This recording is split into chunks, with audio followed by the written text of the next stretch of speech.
Georgia is being rocked by days of violent protests. Russian and Syrian aircraft intensify bombing in Syria, and how Olaf Scholz makes surprise visit to Kiev. We will talk about this with Mikhail Sheitelman, a political strategist based in Kiev. Michael, glad to see you, and thank you for joining us. Very nice to see you. Good evening. Michael, German Chancellor Olaf Scholz has arrived in Kiev on Monday, the 2nd of December, for an unannounced visit. The last time Scholz visited Kiev was in June 2022, along with French President Emmanuel Macron and the then Italian Prime Minister Mario Draghi. Can we suppose that the purpose of German Chancellor Olaf Scholz's trip to Kiev is to ask Ukrainian President Volodymyr Zelensky for his position on peace talks? How do you think?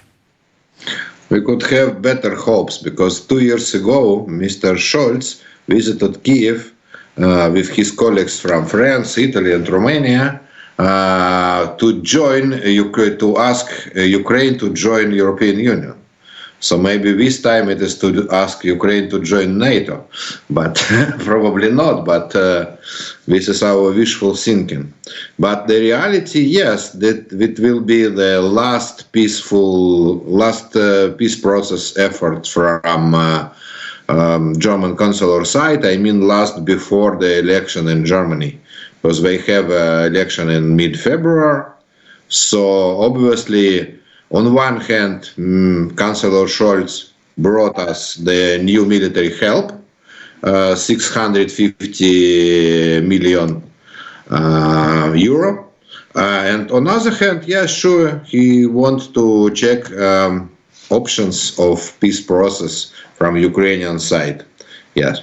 Michael, you said that Scholz announced a new military aid package for Ukraine, and I need to say that the military support package will include 2 Iris-T defense systems, 10 Leopard 1A5, main battle tanks, 60 infantry fighting vehicles and armored combat vehicles, also 6,000 unguided and 500 guided missiles. So we're waiting for this. And also Germany's Foreign Minister Annalena Baerbock, during her visit to China, warned Beijing of the consequences if it supports Russia with drones, according to Tagesschau. And also Baerbock urged China to actively participate in ending the war, stressing the importance of a fair peace process.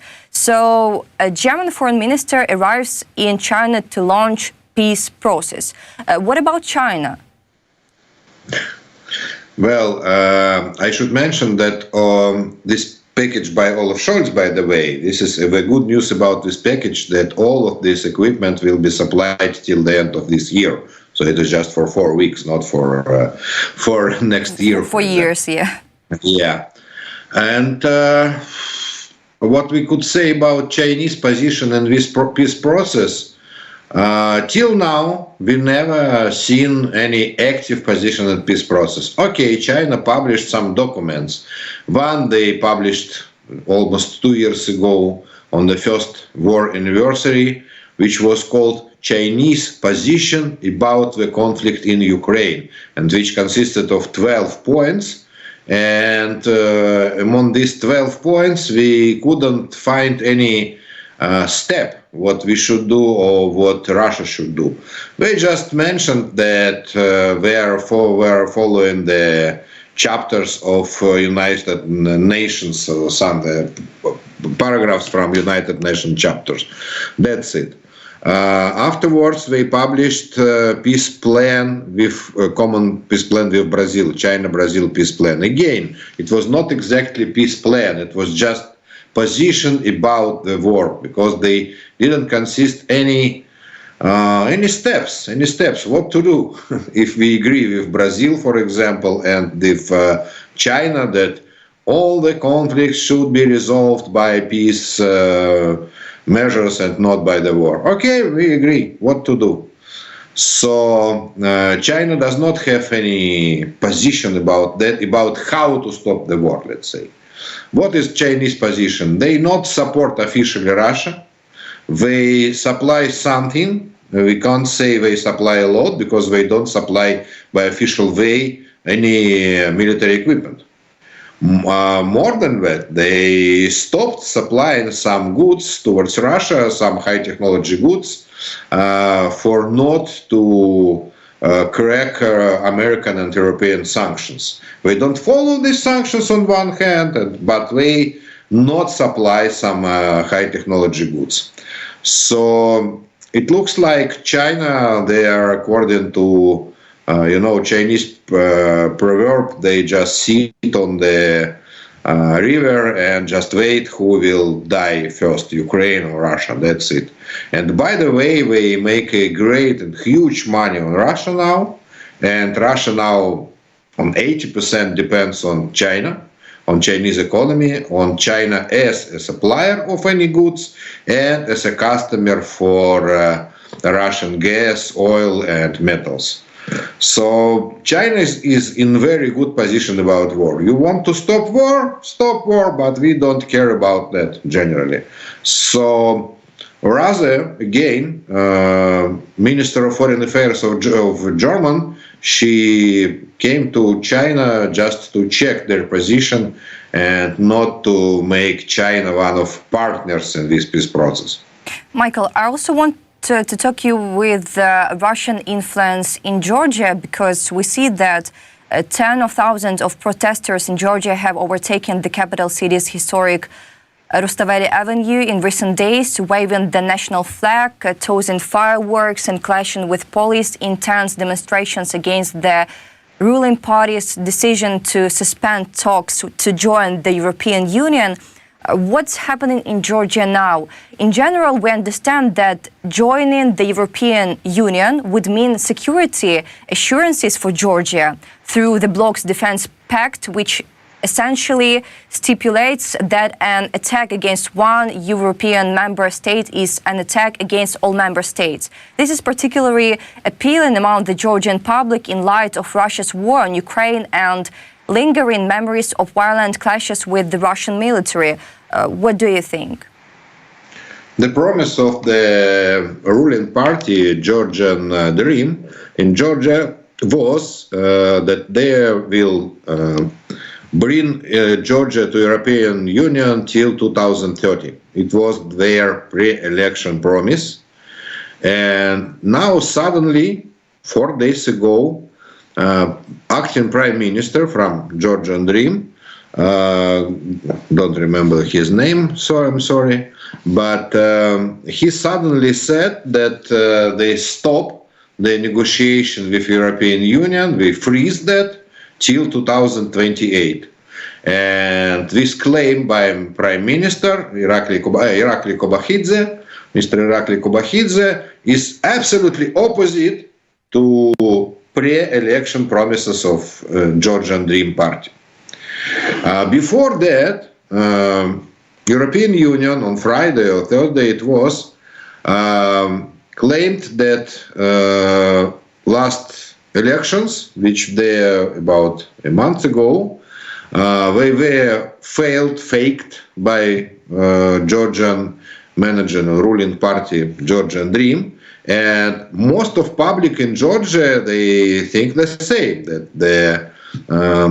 the election were stolen.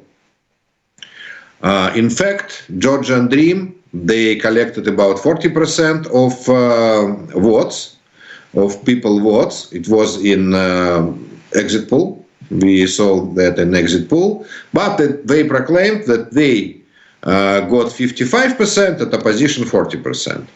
Now, this conflict continued all of these last months, but it has a new impulse and new push after this claim by Prime Minister that we are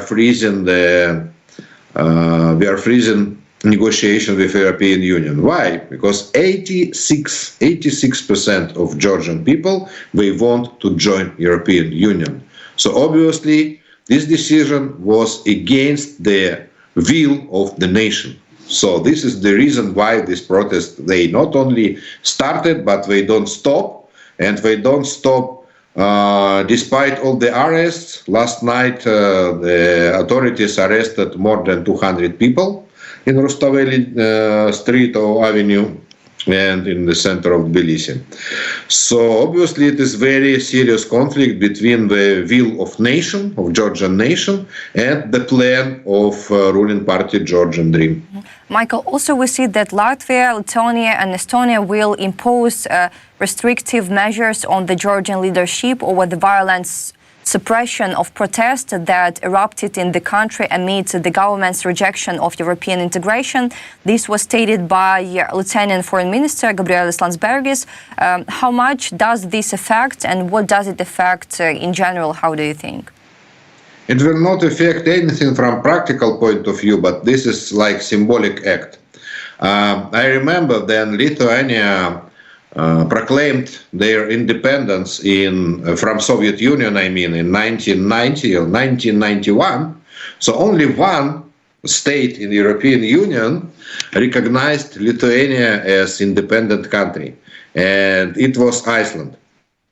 And island flags, they were all around Vilnius, the Lithuanian capital city. I remember in the moment of revolution against Soviet military troops. And now Baltic states, they continue this chain, They know what is Russian occupation. They were under Soviet occupation about 45 years or something like that. And now they want to support Georgian nation. They see that de facto Georgia has the Russian occupation now from the Baltic point of view. But they want to be the first countries who said that, who incorporate sanctions. But I believe that next week, if the revolution is not stopped in Georgia, when we will see other sanctions by European Union or maybe by United States.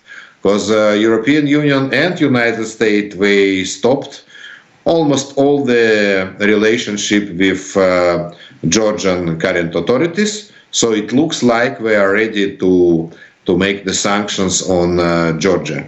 So it is just first and symbolic jest, but European Union ready to make the same step. Michael, also we see that the situation in Syria is getting worse, and the Institute for the Study of War analyst said in a report that Russia has stepped up diplomatic efforts to support the regime of Syrian President Bashar Assad amid the active advance of opposition forces. Also, what's happening in Syria? Who are the rebels who have seized control of Aleppo in Syria? And can we say that Russia has been facing difficulties in providing additional support to the regime of Syrian President Bashar Assad due to the high intensity of hostilities in Ukraine? Yeah, here in Kiev, we are not big specialists in Syrian internal affairs, so I will not tell you stories about Sunni Alawite and Shiites inside Syria. But what important point for us is the Russian role in this regime, Syrian regime, and support Syrian regime. Last 10 years, Syrian regime of Bashar Assad stays on the Russian military troops. And Russian military troops, they de facto surround Damascus. And also, it was 8 or 9 years ago, they captured Aleppo city. Aleppo city was controlled by these rebels, by these, I don't know, some rebels, let's say the opposition to Bashar Assad. But Russia used very heavy force. They de facto they ruined Aleppo, like they ruined now cities on Donbass in Ukraine. So the same way, by artillery and by aviation, with bombing, they ruined Aleppo and part of other cities, for example, Palmyra. And Aleppo is the biggest city in Syria, more than 2 million people. And by this way, Syrian official Bashar Assad forces and Russian army, they captured Aleppo in 2016, 2017. But it took then 2 years for Russian army. Now it took 2 days to opposition to retake control on Aleppo and other cities in the region. And it looks like they are moving forward to Damascus. And the main reason why today it was possible for opposition is that Russians withdrew their troops from Syria de facto. They didn't report that officially, but in fact they almost don't have any forces in Syria on the military basis of Russian military bases. All the military forces of Russia, they went to Damascus, from Damascus, to Donbas region of Ukraine, to Ukrainian war. And this is the reason why opposition so quickly and successfully moves forward to retake also Damascus, maybe. Today, we had very interesting reports from Syria, and these reports were by intelligence service of Ukraine. And these reports, they say that Russian diplomats and Russian military officers, they leave Damascus now. And from Syrian opposition, we have video reports how they captured some Russian equipment, Russian military technique, and also Russian, I don't know, headquarters or something, because it looks like Russian headquarters with Russian flags, etc. And Russian pilots, they now bomb. They bombed not the opposition, but they own Russian military bases. They are empty, these military bases, and they bomb these military bases just to destroy the equipment and ammunition, Russian equipment and Russian ammunition, which they left after they left Aleppo and other cities. So today it looks like a very big, I don't know, a very bad news for Mr. Putin, let's say, and it means very good news for Ukraine. Michael, I see a message that hundreds of Iran-backed Iraq militants crossed into Syria overnight to assist Bashar Assad's regime in combating rebels who have captured Aleppo. And Tehran has pledged the support for Damascus, Reuters reports. An Iranian foreign minister stated that Syria's army is capable of countering the rebels, but regarding Tehran-backed regional groups, he added that resistance groups will help and Iran will provide any support needed.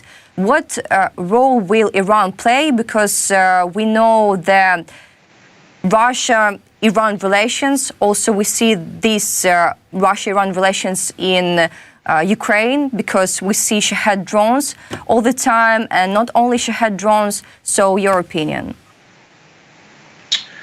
The funny fact about Syrian war now today is that Bashar Assad, he asked help from two sides, from Iran and from Israel.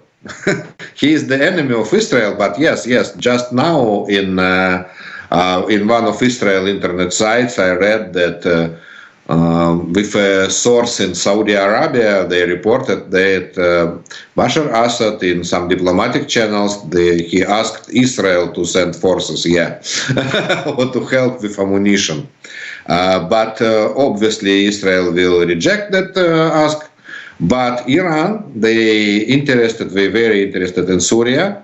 This is the only place to support Hezbollah. Hezbollah, formerly located in Lebanon, in South Lebanon, but in fact Hezbollah also located in Syria, and Hezbollah controls Damascus airport, and this is the only airport through which Iran can supply Hezbollah with weapons. So they are very interested in Assad regime in Syria. But it is very difficult to Iran to participate openly in this process, because Israel, they also, I believe that Israel people, they interested in Russian defeat in Syria.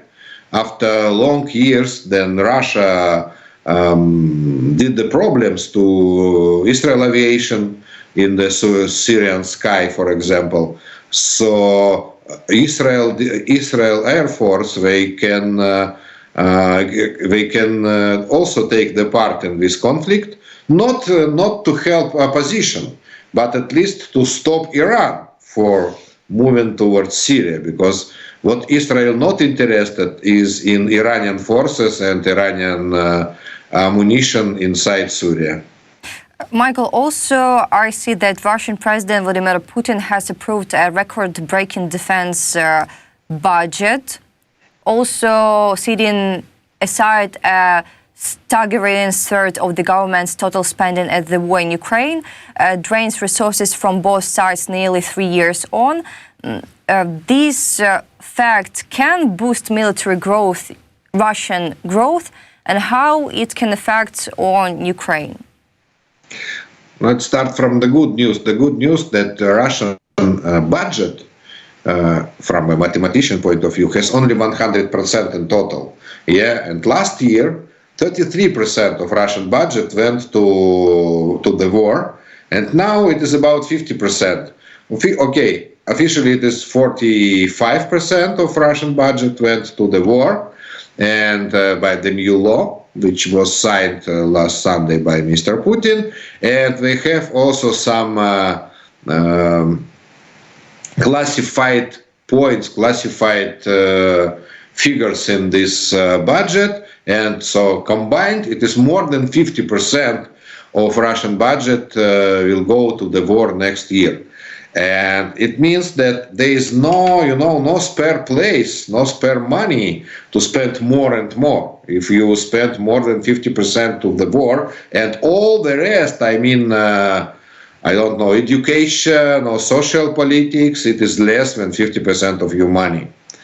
And it could bring for the big economic problem in Russia and big social problem in Russia, and we can see the start of this. Last week, for example, the exchange rate of Russian ruble crossed 100 ruble per dollar and get to the ceiling of 109 ruble per dollar. And just a year and a half ago, it was 50 ruble per dollar, and now 109. So it is more than doubled during a year and a half. And obviously it is very big strike on Russian economy.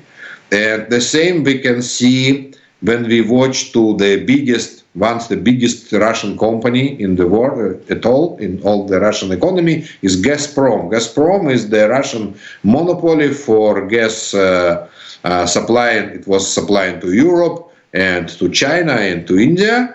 And now this week, capitalization of market cap of Gazprom is $25 billion.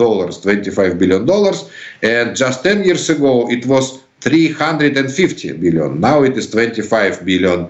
And this Russian company was on the 3rd place in the world list of biggest companies. And now it is not on the 1000th place.